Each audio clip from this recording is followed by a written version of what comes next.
What's up, guys? Welcome back to the Big Screen Show. I'm Alex. I'm Wyatt. Welcome back to the Big Screen Show. We are here for The Bad Batch Season 3, Episode 9, and it was a great one. We got to see one of the beloved characters of Star Wars, and our prediction was true from last week. Who'd we see, Alex? Asajj Ventress. Asajj Ventress is Yes! back. Let's go, man. Let's Asajj go. Ventress has returned for Episode 9. Um, it's lit. It's lit. Ventress is back, and He's I rocking a just new said, look, man. yeah, the excitement, the just at last episode we had Fennec Shan come back, and the last episode before that we had Wolf show back up, and we're just getting all of these beloved characters week after week. I love what's going on with the Bad Batch right now. Yeah, that's like yeah. This is probably again. Like we had theorized about this, but it seemed like seemed like the most next step. About like it's still just crazy we were actually seeing this, and like this is Asajj Ventress is not how she was back in the Clone Wars. Like she's like a complete, she like, seems like a completely different person. I mean, she's Yeah, got yeah. like she's like much more lighter. She's got like she's hairstyle and stuff. Honestly, she's kind of hot. I'm not gonna lie, she's kind of hot. We're I'm not digging. gonna lie. We're digging Asajj Ventress now. I wasn't digging the bald Asajj Ventress, but Yeah. with the new look, okay, I see you. Yeah, yeah, that had to be said. I'm pretty sure I'm probably not the only one who probably thought that. I'm pretty sure there's been some Star Wars fans who probably thought like, she was hot like back in the Clone Wars Yeah, days. back in the There's always Clone some people Wars, like that. there's some Star Wars. You got your Star Wars crush. That's funny, man. That's funny, man. Well, shoot. Let's get into the synopsis of the episode. It starts back off on Pabu. No, I had no clue they were going to spend this much time on this island when they first went there. Like when they first went there, it seemed like a side mission, and now Yeah. they've spent multiple episodes hiding out on this island. And I got love for Pabu, and would really like to visit Pabu because those caves, those beaches that they hanging out on, even the temple going up, even the island as a whole, it just seems like a really cool place. But they're back on Pabu. Wrecker and Crosshair help a resident load his boat. Hunter informs them that he hasn't heard back from Fennec Shan. While Crosshair thinks that they should be hunting for answers, Hunter believes that Shan's contact can help them figure out what is an M count and why the Galactic Empire is hunting for Omega. Crosshair thinks it doesn't matter, while Hunter believes they need to be prepared. Meanwhile, Omega and Batcher are playing on a rocky beach when the Lurker Hound follows some animals inside of a cave. In the cave, Omega finds a mysterious white starship. Batcher retreats from the cave as a pale woman approaches Omega from behind. Batcher races out of the cave and finds the rest of the Bad Batch. She leads them back to the cave where they find the mysterious woman dragging Omega by her wrist. Sorry, guys. Let me grab some water real quick. What did you think of Asajj Ventress's reveal inside of the cave? No, really, but when I saw her and rocking that whole new look, and then thinking like from what I knew of her, from what we all know about her, from like what she was doing in Clone Wars, I was like, oh my goodness, there's some trouble here. It's like, is she like hot now? Like, what's her purpose for being here? But then after a while, I had to think back. It's like that's who Fennec Shan was talking to from the last episode, episode 8, and basically like she found their location. It's like, oh man, what's she doing here? Is she here to like do a job, to exterminate them or something like that? Man, personally, I thought she was there to capture, and I thought it was OV. I thought they were about to take it. She was about to grab her. They were about to take off in that ship, and then the Bad Batch was going to have to pursue Asajj Ventress. That's what I thought when I first saw her. Um, but we see that that is not what happens. She drags Omega out by her wrist, and the Bad Batch confront her. When confronted by the Bad Batch, the woman releases Omega. She sides the clones for failing to lay low, focusing on Omega. When Crosshair asks who she is, the woman says that Fennec Shan sent her. Hunter is annoyed that Shan's contact was able to find them despite not giving her their coordinates. The woman is aware of their interest in the M count, which she describes as dangerous. She asks why they are interested in the M count as payment before divulging its secrets. When Hunter responds that they had already paid Shan for the information, the woman tells them to take it or leave it. Omega butts in and says that they are interested in the M count because the Empire is seeking a friend for some mysterious experiment involving the M count. The woman believes that the M count is something in the blood of all living beings, that those with high M count were believed to be more capable of wielding the Force. When Hunter asks if this is connected to the Jedi, Omega asks if she is saying that she is a Jedi. The woman replies that her blood does not make her a Jedi, but rather training. The woman says that Force-sensitive clones are unusual, but they are genetically defective clones. Wrecker says she got the right. The woman remarks that the Kaminoans produce millions of clones and warns that the Empire will hunt them down if they have a high M count. She concludes that this is their intelligence before walking away. Wow. We get a lot of information here. I'd like to start off with Omega's, I guess, excitement of hearing that she could become a Jedi. She kind of blurted out and kind of revealed herself a little too much here, and that in Star Wars can get you killed. What did you think about this conversation? Firstly, I thought that conversation was interesting because then it really clarified a lot of things. It put things into perspective about the whole midichlorian level and how it's important. Because, like, ever since that idea was introduced, like in the prequel trilogy, and everything, I wasn't quite sure how that worked. Because, like, if everybody or like a specific few actually had midichlorians, but it turns out like almost everybody has it. But I think it just depends on the quantity. Because then this kind of makes more sense to like how in how Sabine and Ahsoka was able to use the Force, where she has midichlorian cells in her body, but like she's never really had any training since like it was like way late. Like she was like an adult around that whole time when she was just started learning about the Force and Mm-hmm. everything. So I think it just shows like I think if for like the higher midichlorian levels, this makes it more, I guess, at a young age and more young combined with a young age, they're able to more easily be more at natural with the Force. I think it's like it's easily comparable to like how like we got the like a sports athlete who's like very good at a specific thing with like a natural talent, whereas other person has like to work really hard in order to like to attain that same level as like as any other natural trained athlete is Mm-hmm. Mm-hmm. naturally gifted athlete. So that kind of puts all their things in perspective, and kind of goes into the fact that like almost anybody could be one with the Force, and how it's like given like the whole philosophy, like the Force is like all around us. If you focus and you pay attention, if you focus and pay attention to it, you can like use it.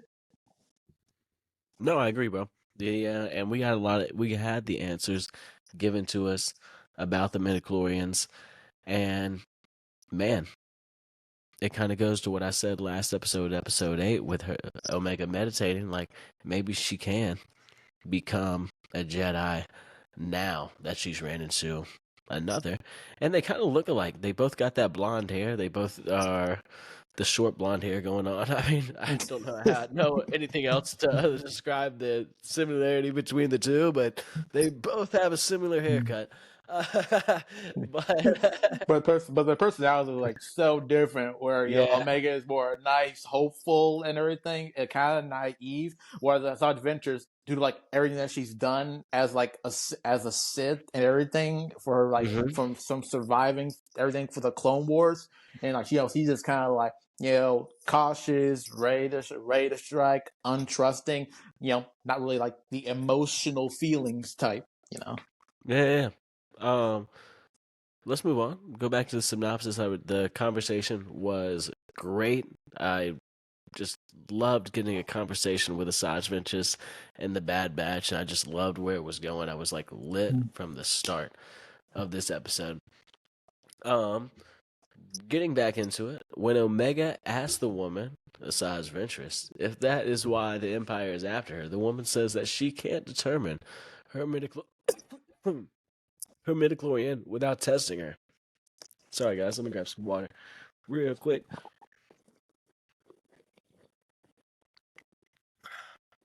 just got back from Miami. I think I'm coming down with a little cold. It's getting hard to kind of talk and protrude my voice. Okay, yeah, man, you've been out. You're out there all night, man, partying away. Yeah, I've been out here. I've been there, guys. The woman warns that the truth is not comforting, but Omega insists.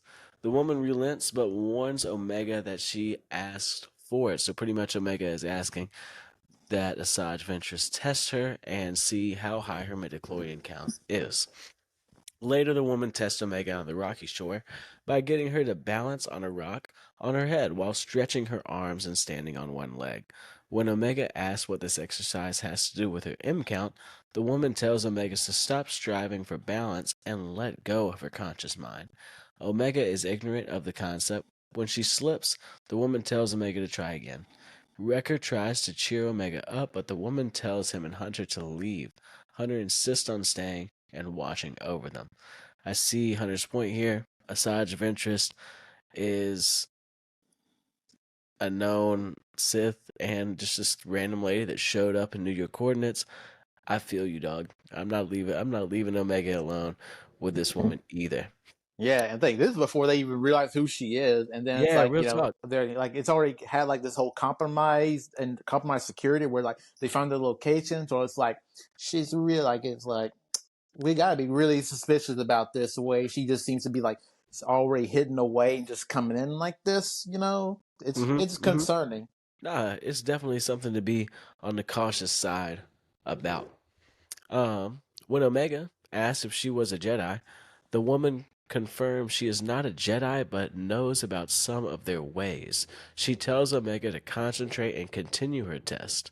Crosshair returns from consulting text files from the Republic's archives and confirms that the woman is Asajj Ventress.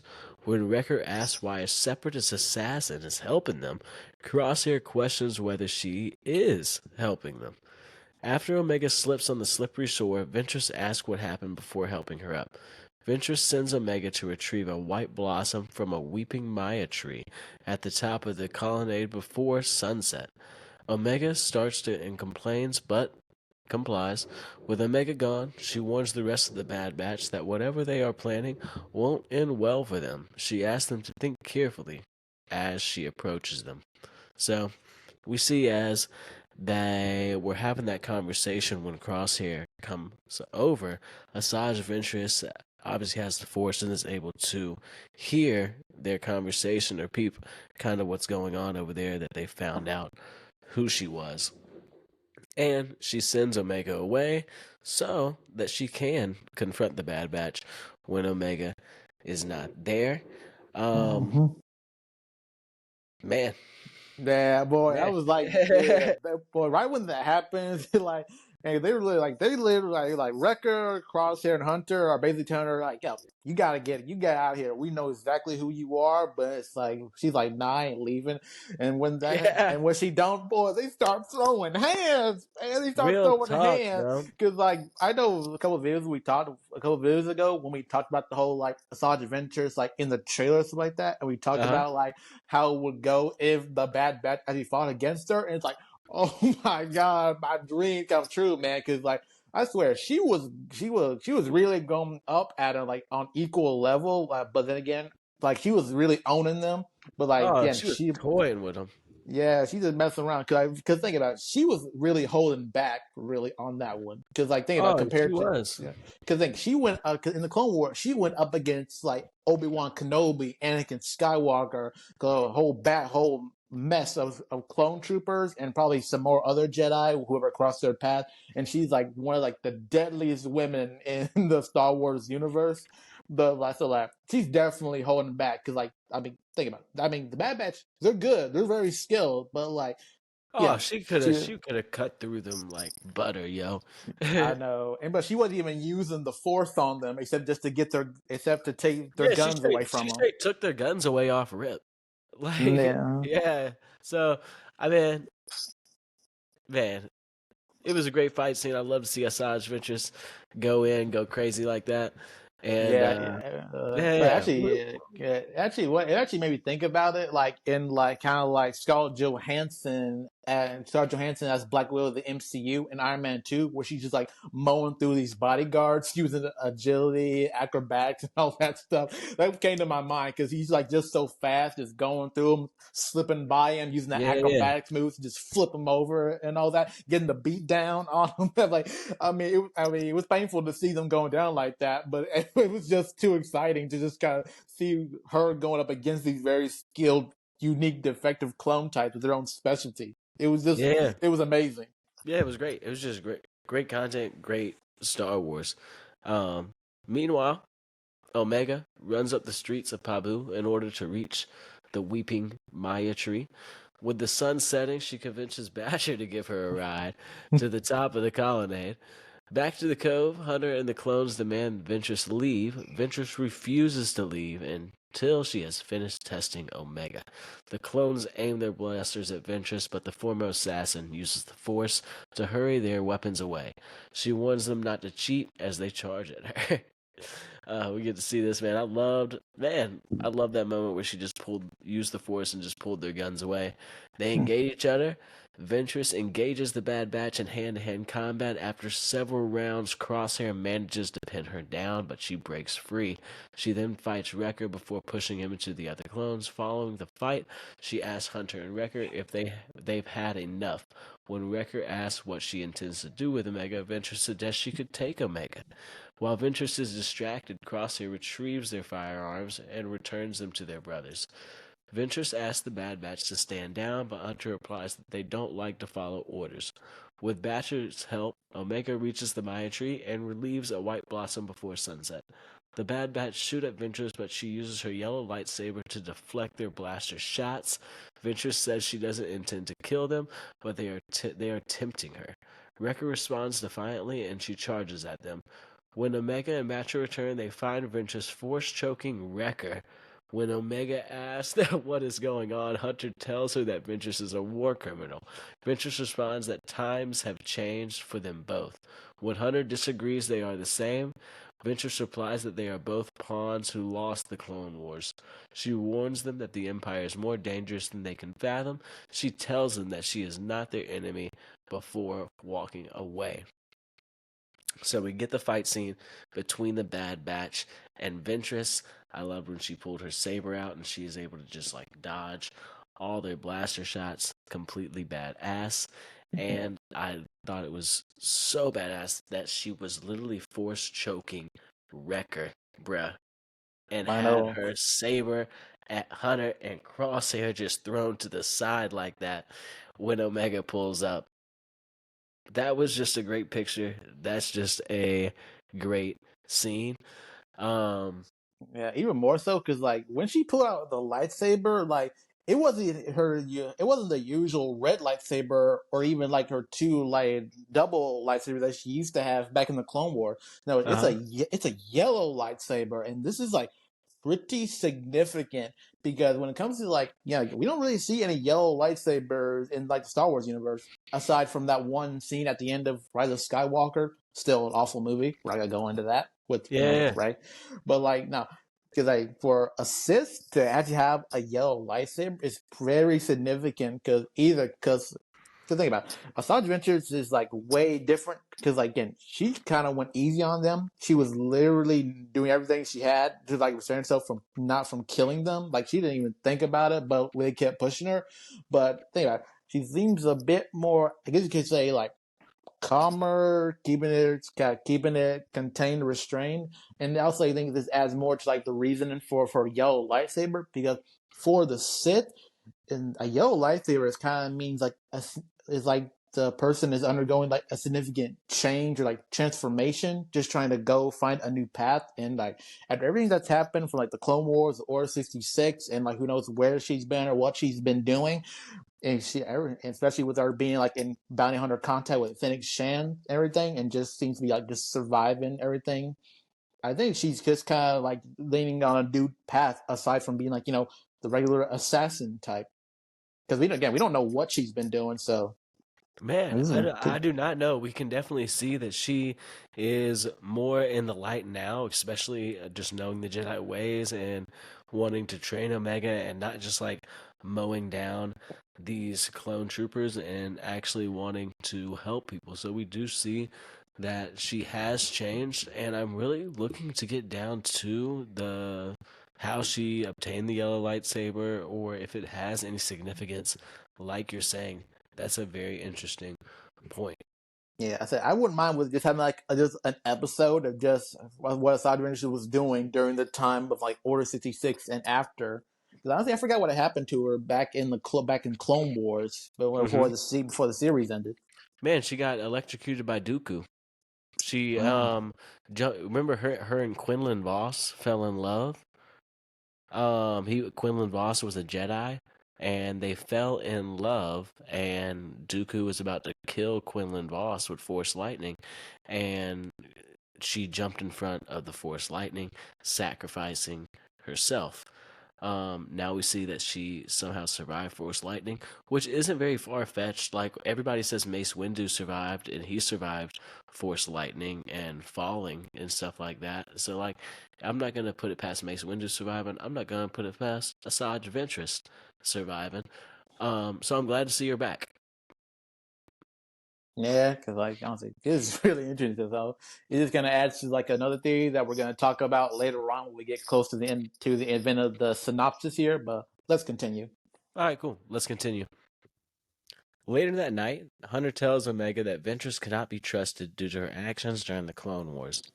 Omega disagrees that and says that Ventress did not kill them when she had the chance. Wrecker disagrees, saying that Ventress was warming up.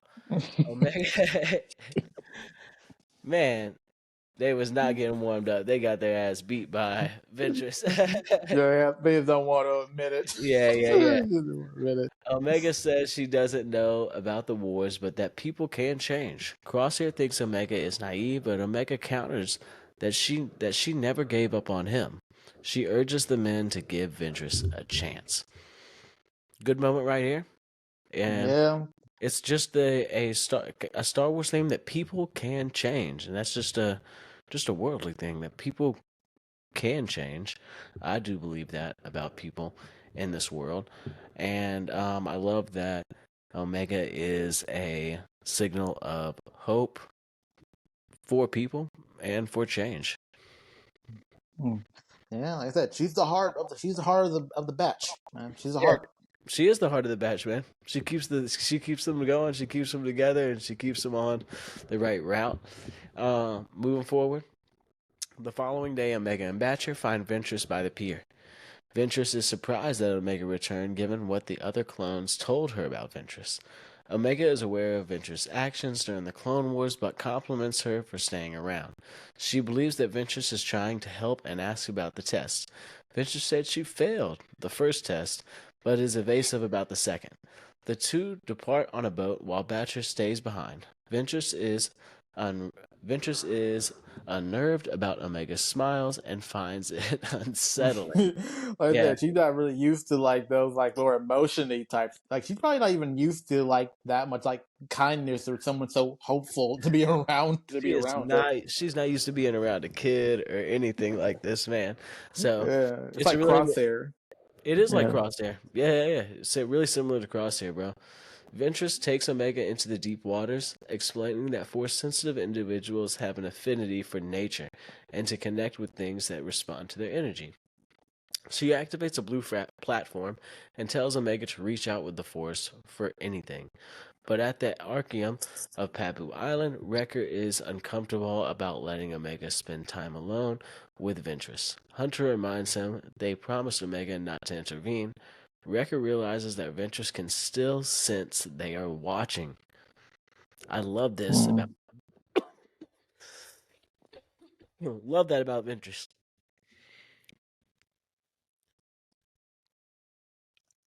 Another water break.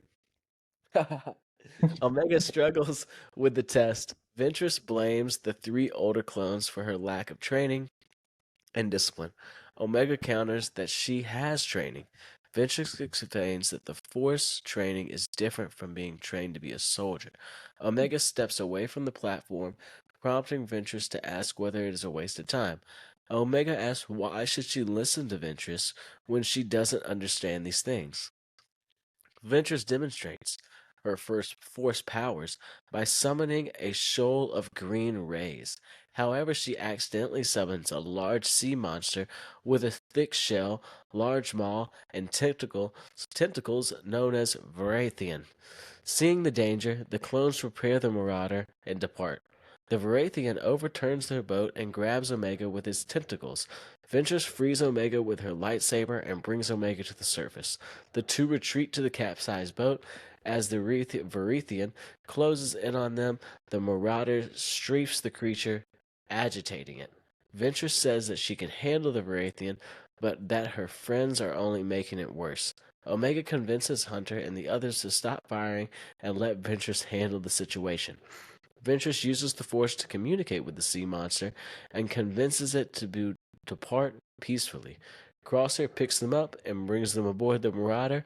Omega describes the adventure as fun. I think it's also Man. kind of that's also a big major moment there with Asajj Ventress because like with her being a former separatist or like if it was like it was any other Sith, their whole main thing would have probably just been either retreat or to just kill the thing.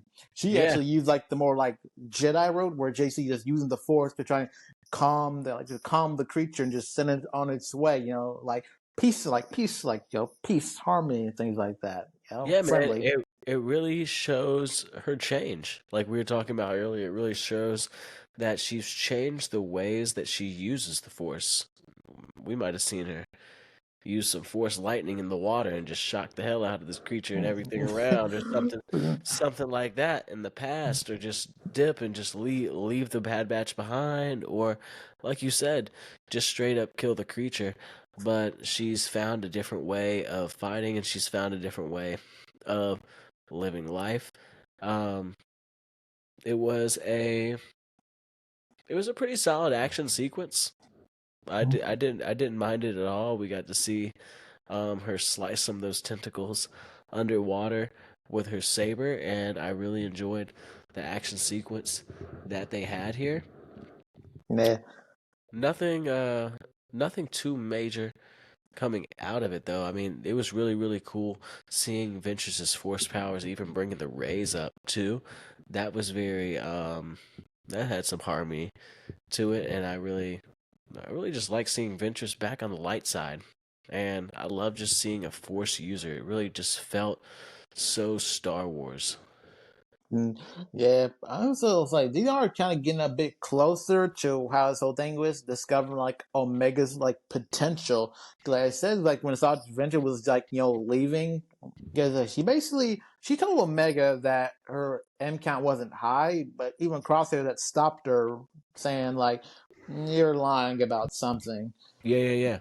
Okay. I think, and we're about to get to that at the end of the synopsis. Actually, back at the Cove, Ventress concludes that Omega does not have a high M count, just like Alex was saying.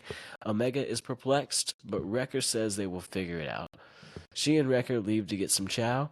Omega thanks Ventress before leaving. In private, Crosser tells Ventress she is lying. Ventress says that if Omega has a potential, she would have to be trained, which would mean leaving the Bad Batch.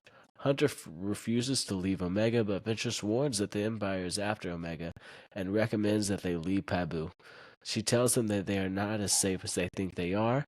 When questioned about her allegiances, Ventress confirms she is not with the Empire and that she has a few lives left. The clones watch as she flies away into space. First off, I hope this is not the last time that we see Asajj Ventress, and I don't think it will be the last time we see Asajj Ventress. Even if it's not in the Bad Batch, I think she could possibly make an appearance in maybe the second season of Ahsoka, or possibly Dave Filoni's movie coming through in a couple of years. But I do hope she is in the Bad Batch because I would love to see more of her character. I would love to see more of her training Omega. And this just felt like the most Star Wars episode all season, with having a Jedi and having the Force in it. And I hope there's more. I hope she comes back, and I hope she becomes kind of like maybe even part of the Bad Batch towards the end here, as we're getting to the season finale and kind of the kind of the climax of the whole Bad Batch series here. Nah, which now leads me into this big theory I was thinking about after seeing this episode, man. What is that? See, I know in your video on the video where we're talking about episode 6 and 7, you theorize how the fact that Omega might die or sacrifice herself for that one, but I think this is a huge different thing right now.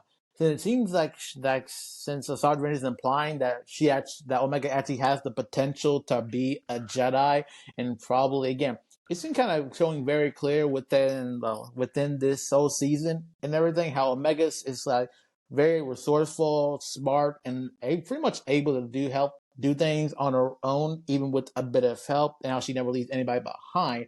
What I think is going to happen is that this whole thing for the finale is leading up to the point where she's actually going to have to leave the Bad Batch and go with Asajj Ventress to train.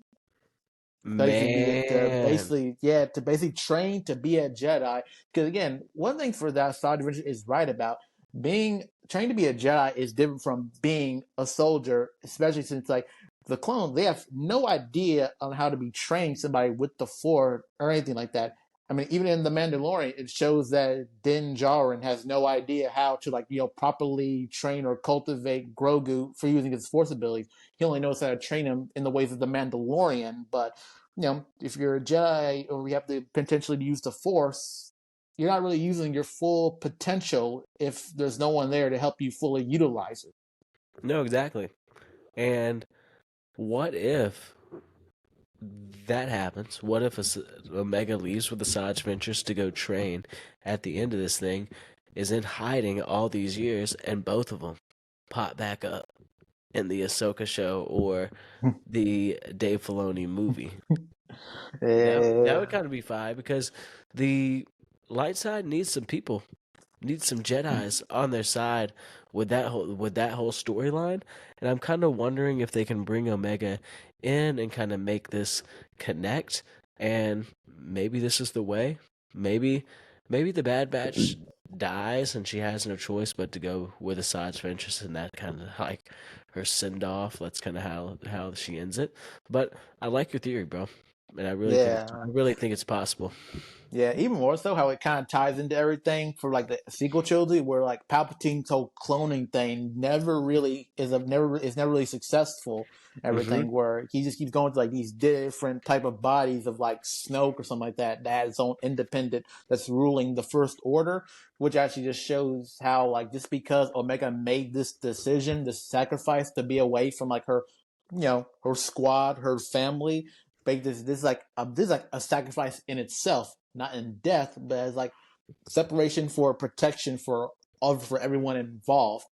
It'd be like a pretty big emotional moment, and also a good side of like maturity for Omega's part, as well as like having like Hunter, Crosshair, and Wrecker just like letting her be more on her on her own, gain less much larger growth that they're kind of holding her back from. Man, and maybe it will come. I mean, if she's going to be a Jedi, it is going to come to that point. She is going to have to leave the Bad Batch, if that is her destiny. So we'll see. We'll see what happens. We're halfway through this thing, so we have 9 more episodes. Because isn't it 18? Nah, I think it's 18 to 15. It was a man. I think it's 15. I think it's 15. So we got 6 more episodes. We're here down to the nitty gritty of this series, and I mean, I'm just super excited. I mean, like we said at the beginning, they gave us a new character and new slash old character appearance every episode for like the last 4 episodes. So keep it coming. Keep it Oh coming. yeah, excited for more, man. I'm just gonna hate it when it ends, because like after all this build up and everything, I'm just gonna hate it when it's over, man. Yeah, it's gonna be an emotional ending, and I hope they do it right. I hope they do it justice. I hope they give the Bad Batch justice, and I hope they give Omega justice. And one thing, the bounty hunters that they mentioned that are after him, do you have a prediction on maybe what bounty hunters we're gonna see maybe pop through in these last couple episodes? Because they did mention that more people are after him. Honestly, I would like to think because it's still in the time frame because it's I think imagine like a couple maybe like in a few months or like a couple maybe a year or something that's passed by. I would like to think that I would like would love to see Cad Bane again, but I also kind of see if there's any potential for like Boba Fett to be playing the game here. Exactly what I was thinking. Young Boba Fett, Omega's brother. Like what? Mm. Like what? That'd be something. No. We guys like this super serious Boba Fett, all like badass, here to do this job, just kind of mowing through like some other soldiers and people Yeah. just to get to his target and something like that. Maybe like have some Fennec Shand in there potentially as like some It'd be backup trying to protect Omega. I mean, it's a good possibilities here. it would be a young Boba Fett.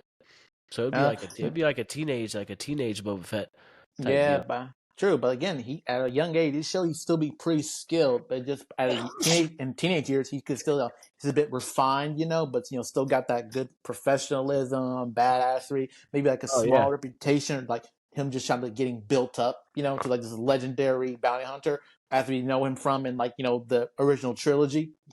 Man, I would love to see it. I mean, that's kind of what I'm hoping for. I'm really hoping for that we get a sighting of a young Boba Fett. I'm really hope that they have Tech still alive and they're possibly doing experiments or something on Tech. I hope it's not the end of him. I hope he kind of makes a return here in the last 6 episodes. Anything else that you're kind of hoping for? I actually would love to actually see more of those like those shadow operatives that they were doing back in episode 6 and 7. Because The shadow ops.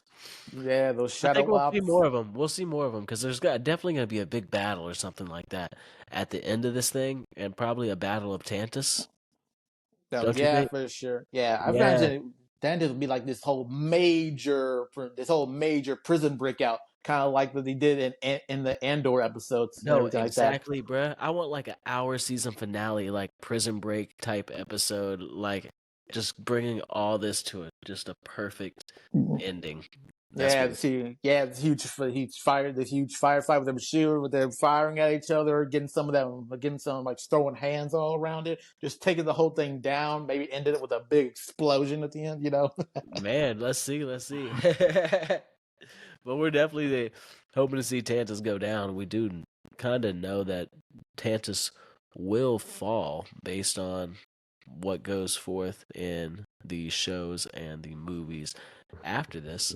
So I'm excited to see what happens with the fate of Tantus and the fate of the Bad Batch, the fate of Omega, the fate of all these bounty hunters and all these clone characters that we beloved and that we've been riding with for multiple seasons now, seasons of Clone Wars and seasons of the Bad Batch. But I think that's it for this episode. Episode 9 was amazing, definitely one of the best episodes yet. And looking forward to next week, episode 10. Anything for you, Alex?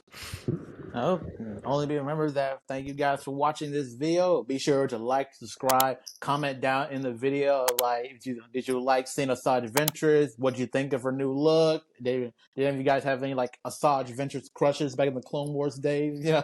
But Here's in the comments: is Asajj Ventress hot? Are you digging Asajj Ventress? And what are your theories on the next 6 episodes? This has been an episode of the Big Screen Show.